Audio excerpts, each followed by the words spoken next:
Manakan sama Dika yang cinta. Banyaknya sikit lah, dekat-dekat sikit. Dekat-dekat sikit lah. Assalamualaikum warahmatullahi taala wabarakatuh. Bersama saya Cikgu Najib daripada Sekolah Sukan Tunku Mahkota Ismail. So pada malam ini kita akan membincangkan tajuk Sains KSSM tingkatan 3 yang bertajuk sumber tenaga. Daripada manakah manusia nak mendapatkan sumber tenaga untuk melakukan apa? Melakukan kerja seharian mereka. So dekat sini apa yang ingin saya bincangkan adalah tenaga yang boleh diperbaharui.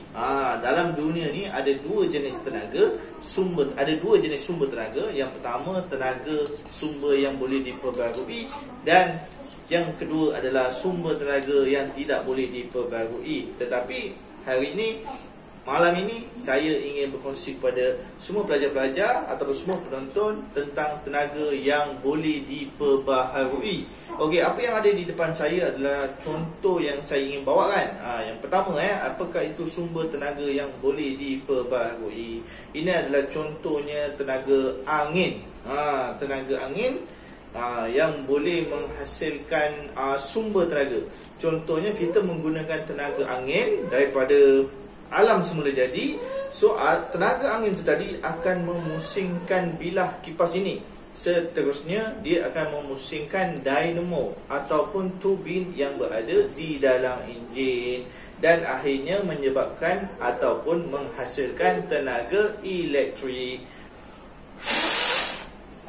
Okey, dia menyala saya. LED tu menyala. Tapi tu tenaga daripada saya lah, angin ni. Kalau nak tiup, nak menyala satu hari ni, mati lah saya kan. Nak pakai tenaga angin saya. Tapi kita kena bijak lah, kita kena pakai tenaga angin. Mana nak dapat angin? Angin yang semula jadi lah, angin yang bertiup kencang. Angin yang bertiup kencang, awak duduk atas bukit, pasang ni atas bukit, dah boleh dapat tenaga elektrik. Daripada mana tenaga elektrik datang? Daripada tenaga angin. Tenaga angin ni boleh habis ke? Kalau hari ni ada angin, esok lusa dah tak ada angin ke? Tidak kan? Angin adalah tenaga yang boleh diperbarui, yang tidak akan termusnah. Angin sentiasa ada. Kalau hari ni awak tak ada angin, pergi cari tempat yang ada angin. Angin sentiasa ada. Okey, yang kedua yang saya ingin bawakan kepada anda, saya simpan yang special ni untuk yang terakhir untuk saya pertontonkan. Okey, yang kedua ini adalah tenaga yang boleh diperbarui, iaitu tenaga solar. Ini kalau awak tengok awak dah tahu dah. Banyak dah diperjual ataupun dah dijual di kedai-kedai DIY, kedai RM2. So ini adalah contoh dia. Contoh dia adalah tenaga solar, di mana kita ada solar panel. Solar panel dia boleh merangkap tenaga cahaya matahari. Tenaga cahaya matahari adalah tenaga yang boleh diperbaharui. Maksudnya dia akan ada sampai bila-bila. Matahari sampai kiamatlah dia ada. Jadi dia ni sumber tenaga yang semula jadi, boleh guna. Cuma pada waktu siang je lah. Malam matahari tak ada kat. So kita kena guna pada siang. Kita kena charge dia dekat elektrik, dekat matahari. Kemudian dia boleh menghidupkan lampu. Kenapa dia ada tenaga elektrik? Sebab saya dah charge. Saya dah charge pada waktu siang. Cahaya matahari dia dah simpan tenaga elektrik dalam ni. Daripada tenaga matahari tukar kepada tenaga elektrik, kemudian disimpan. Kemudian dia jadi tenaga apa ni? Tenaga cahaya. Tenaga boleh berubah bentuk daripada tenaga matahari, tenaga elektrik, kemudian tenaga cahaya. Tenaga yang terakhir, sumber tenaga yang terakhir adalah sumber tenaga yang paling special yang ingin saya tunjukkan kepada anda adalah tenaga biojisim. Di mana kita menggunakan bahan bakar yang boleh diperbaharui. Contohnya sabut kelapa sawit, ataupun pelbagai lagi lah sumber-sumber bahan bakar yang boleh diperbarui. Okey, apa guna tenaga haba tu? Tenaga haba boleh memusingkan turbin. Ini bukan dynamo, tetapi dia seakan-akan dynamo. Apa nama dia? Nama dia adalah Stirling engine. Stirling engine. Tetapi dia boleh menukarkan bentuk tenaga. So kita akan perhatikan. So apa yang kita, bahan-bahan yang kita perlu buat, pertama awak mestilah ada Stirling engine. Mana dah dapat? Dapatkan dekat Shopee aja. Tunggu 12 nanti, mungkin harga dia murah sikit, awak boleh beli. Okey, yang kedua kita kena ada benang yang tebal macam ni. Ketiga, kita kena ada gunting. Kita gunting benang ni dan letakkan dalam mangkuk yang kecil ni. Dan yang keempat, kita kena ada alkohol. So dekat sini saya tak ada sumber bahan bakar yang seperti apa yang saya sebutkan tadi, iaitu sabut kelapa. So tak apa. So saya ada bahan bakar yang lain, iaitu alkohol. Seakan-akan lah untuk menggantikan fungsi sabut kelapa yang saya cakapkan tadi.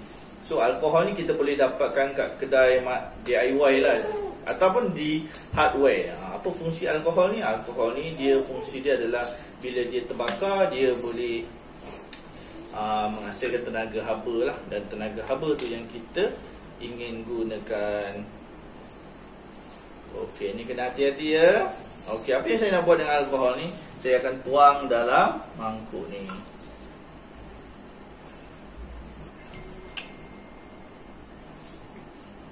So apa yang kita nak buat? Kita mesti ada lighter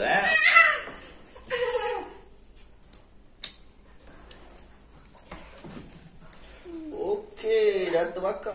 Stirling engine kita dah berpusing. So yang ini wajib ada guys.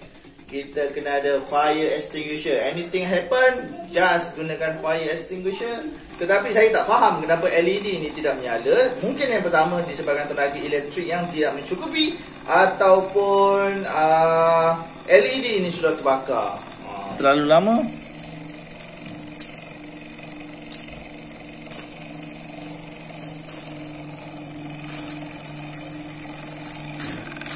Okey, itu saja. Okey, kali ni saya dah buat modifikasi sedikit, di mana pada awalnya Stirling engine saya tidak menyalakan LED disebabkan oleh arah pusingan gear tu tadi adalah bertentangan. Jadi LED tu dia tak nak menyala. So sekarang ni saya dah pusingkan dia. So sekarang ni nampak ada LED sedang menyala. Kenapa LED boleh menyala? Sebab enjin turbin berpusing. Bagaimana enjin turbin itu boleh berpusing?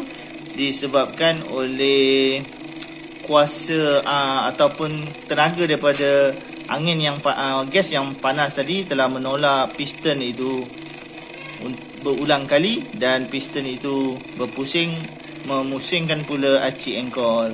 Dan turbin juga berpusing, samalah konsep seperti dynamo. Lampu LED pun menyala. Inilah yang dipanggil sebagai Stirling engine. So ini adalah bahan bakar dia. Bahan bakar dia ini saya gunakan alkohol. Tetapi dalam konsep sumber tenaga yang boleh diperbarui, sumber bahan bakar ini bolehlah ditukarkan kepada sabut kelapa sawit, hampas-hampas daripada tumbuhan, dan itulah yang kita panggil sebagai biojisim, di mana menggunakan jisim hidupan yang telah mati dan kita bakar menghasilkan tenaga haba memanaskan Stirling engine, dan tenaga elektrik akan terhasil. Demikianlah bagaimana biojisim berfungsi. Terima kasih guys. Okey, dekat sikit. Padamkan api. Awak tembak sikit, abang tembak sikit.